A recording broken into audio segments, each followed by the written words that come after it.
Let's see how to download Google Play Store apps on PC. If you find this guide helpful, consider subscribing and leaving a like. Thanks. All right. The first step is to go to Google and search for BlueStacks Download. BlueStacks is an Android emulator for PC that allows us to download and install Play Store apps on our computer.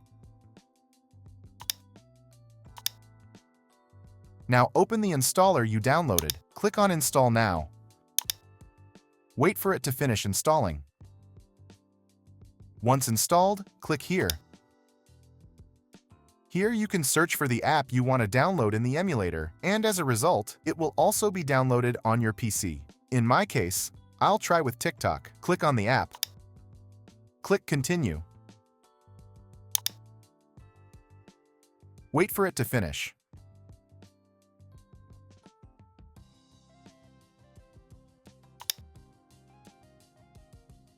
Now you'll need to log in with a Play Store account. Then click on Install.